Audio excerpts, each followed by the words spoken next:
ማንም ሰው መቁረብ ይችላል ክርስቲያን በሃይማኖት እስከኖረ ድረስ። ከዚያ ውጪ ለመቁረብ ሚስት ማግባት ባለማግባት እንደዚህ አይነት ነገር የለም እኮ። ሰዎች እስካገቡ ድረስ በጋብቻ ኖራለሁ ብለው በእርግጥ ይሄ ህግ አሁን እየሰራ አይመስለኝም። የነፍስ አባት ይጠይቃል። እምትቆርቢው ወደፊት እቅድሽን ተናግረሽ ነው በቤተ ክርስቲያን ስርዓት። ወንድም እንደዛው ምን ለመሆን መርጠሃል? የህይወት አቅጣጫ ሁለት ነው ታውቃላችሁ። አሁን እኛ እንደምንኖረው አይደለም። የህይወት አቅጣጫ ሁለት ነው። ሶስተኛ መልክ የለም። ወይ ምንኩስና ነው ወይ ጋብቻ ነው። መሀል ላይ ያለ ህይወት የለም። ያው አብዛኞቻችን ዝም ብለን እንኖራለን። እንደ ስርዓቱ ነው የምነግራችሁ። ወይ ማግባት ወይ ደግሞ ምንኩስና። ሶስተኛ አማራጭ የሚባል ህይወት በቤተ ክርስቲያን የለም። ስለዚህ ካህናት ምን ብለው ይጠይቃሉ? የነፍስ አባቶች ስርዓቱን ነው እየነገርኳችሁ ያለው። ይሁን አይሁን እሱ ሌላ ነገር ነው። ግን እንደ ስርዓት ቢያንስ እንድናውቀው ምንድነው እቅድህ? በምንኩስና ወይስ በጋብቻ ኖራለሁ ብለህ ነው የምትቆርበው ተብሎ ይጠይቃል። ሴቷም እንደዚህ ትጠይቃለች። አቋሟን ትናገራለች። መነኩሳለሁ ብሎ መቁረብ እና ከዛ ሐሳብ ቀየርኩ ማለት ትንሽ ቀኖናውን ከበድ ያደርገዋል። ምክንያቱም ቃል ክቡር ነው በቤተ ክርስቲያን።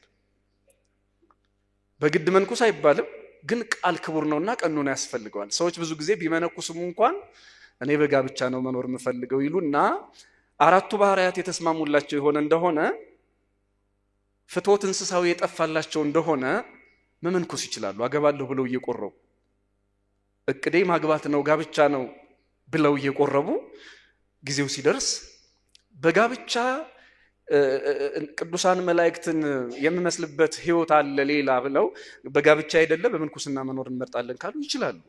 ይሄንን አሳውቀው ንስሐ ገብተው ማንም ሰው መቁረብ ይችላል።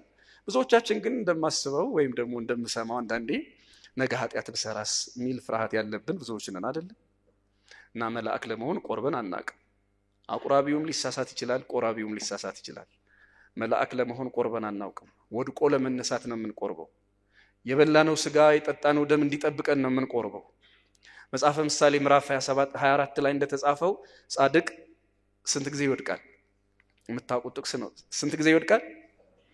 ከዚያስ ስንት ጊዜ ይነሳል? እንደዚህ ነው። ወድቆ የመነሳት ሃይማኖት ነው። ዝም ብለው ወድቅ ያለው አልነሳም ብሎ ተስፋ መቁረጥ የሚባል ነገር የለም። ሰይጣን ግን ክፉ ነው። እኔ በጣም የሚገርመኝ የሰይጣን ክፋቱ ምን ያህል የሰለጠነ እንደሆነ የምታውቁት። ወይ እኔ እኮ ለስጋው ለደሙ አልበቃሁም እንድንል ትህትና የመሰለ አደገኛ ነገር ወደ ልባችን ያመጣል።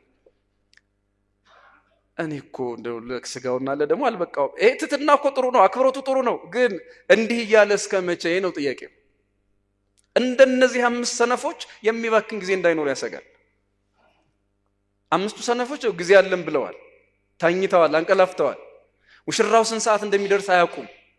ቢያውቁም እንኳን ከእንቅልፋቸው አዚም ተነስተው የጎደላቸውን ሞልተው ወደ ሙሽራው አዳራሽ እልፍኝ ለመግባት የሚያበቃ ዝግጅት የላቸው። ስለዚህ ባልጠበቁት ሰዓት መጣ። የኛ ጣፈንታ እንደነዚህ ሰነፎች እንዳይሆን ክርስቲያኖች ለመንፈሳዊ ህይወት ቀጠሮ እያበዛን የማናውቀው እድሜያችንን በማናውቀው ጊዜያችን ራሳችንን እንዳናታልል የሚያስተምር ትልቅ መልእክት ነው ይሄ የአምስቱ ሰነፎች ታሪክ። እና ትህትና የመሰለ ያልኳችሁ እኔ ኃጢአተኛ፣ እኔ ዝሙተኛ፣ እኔ እንዲህ ብቻ የምንለው ነገር ብዙ ነው። አያችሁ፣ ይህንን ለንስሐ መጠቀም እንጂ ማለት ለጸጸት መጠቀም እንጂ ከስጋውና ከደሙ ከንስሐ ለመራቅ እነዚህን የለመድናቸውን ኃጢአቶች እየተበተቡ ራስን ከስጋ ከደም ማራቅ እግዚአብሔር የማይቀበለው ትህትና ነው። ይቺ ደግሞ የታወቀች ኃጢአት ናት። ትህትና የመሰለች ትዕቢት ትባላለች ስሟ ራሷ። ትህትና የመሰለ ምን አልኳችሁ? ወይኔ ኃጢአተኛው እኔ እንደዚህ ይሄ እኮ ማለታችን ጥሩ ነው። ትህትና ማሳየታችን ጥሩ ነው። ተሰበረ በመኖሩ ጥሩ ነው። ህይወታችንን መረዳታችን ጥሩ ነው፣ መልካም ነው። ግን እስከ መቼ የሚለው ነው ነጡ። እዚህ ሰው መልአክ ለመሆን አይቆርብም። ሰው ንስሐ የሚገባው ነገ ኃጢአት ላለመስራት አይደለም። ኃጢአት ልንሰራ እንችላለን፣ ግን እግዚአብሔር እረኛዬ ነው ብለን ከኃጢአትም የሚያነጻውን አምላክ ተማምነን ነው። ከኃጢአት የሚጠብቀንን አምላክ አምነን ነው እንጂ እኮ ኢዮብ ራሱ እንዳለው ሰማይኒ ኢኮነ ንጹሕ በቅድመ ሰማይ እንኳን በፊት ንጹሕ አይደለም ነው የሚለው። እኛ እነማን ነን? ልንበድል እንችላለን። መልአክ ለመሆን ቆርበን አናቅም። እንደዛም ሆኖ አያውቅም። ግን ደግሞ የቆረብነው ስጋና ደም የበላነው ስጋና ደም እኛን ይጠብቀናል። ይሄን እናምናለን። ሰዎቹ ያለ አግባብ ጎትተው የሚተረጉሙት ያለ አውዶ ወስደው የሚያበላሹት ጥቅስ ይሄ ነው። ከአብ ዘንድ ጠበቃ አለን የሚለው የዮሐንስ ወልደ ነጎድጓድ መልእክት ክርስቲያኖች ጠበቃ ማለት እኛን ከኃጢአት መጠበቅ ማለት ነው።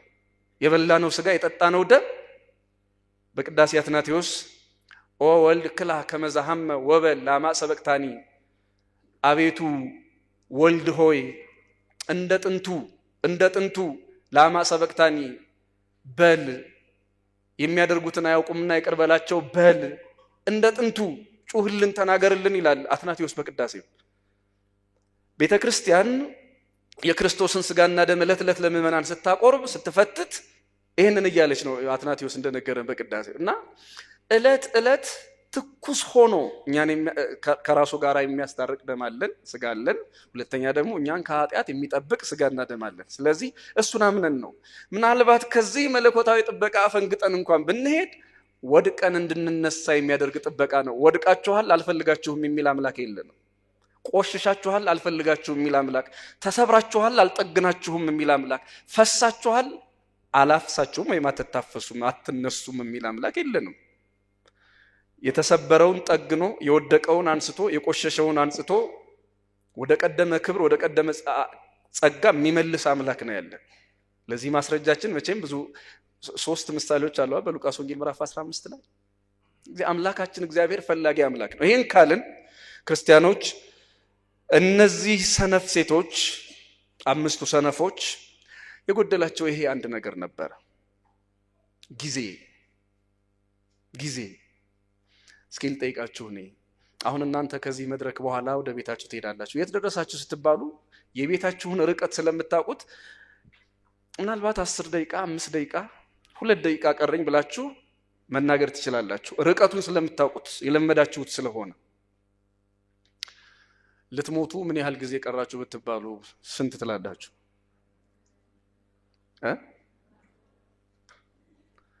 ሁሉም ሰው አርጅቶ አይሞትም አይደለ?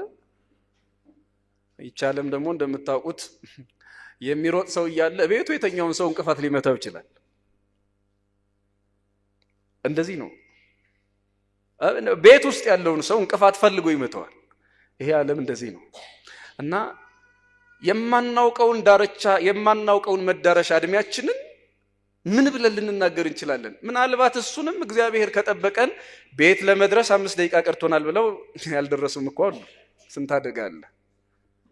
ቤት ለመድረስ 3 ደቂቃ ቀርቶናል ብለው በ3 ደቂቃ ውስጥ ህይወታቸው ከመንገድ የቀረ ሰዎች አሉ፣ ይታወቃል። ምንላችሁ ፈልጌ ነው የእድሜያችንን መዳረሻ የምናውቅ እዚህ ውስጥ ስንቶቻችን? ማናችንም ማናቅ። ካላወቅ ነው ቅዱስ ጳውሎስ ለቆሮንቶስ ክርስቲያኖች እንዳለ የመዳን ቀን መቼ ነው? አቤት ከእንቅልፋችን የምንነሳበት ቀን አሁን እንጂ ስለ ቀጣዩ ሰዓት እንኳን የምናውቀው ነገር የለንም። ስለዚህ ዘይት የጎደለብን ሰዎች አሁን ነው መነሳት የነሻ ጊዜያችን። ስለ ቀጣዩ የምናውቀው ምንም ነገር የለም። ምንም በኋላ ሙሽራው ከመጣ በኋላ ተነሱ። ያሳዝናል።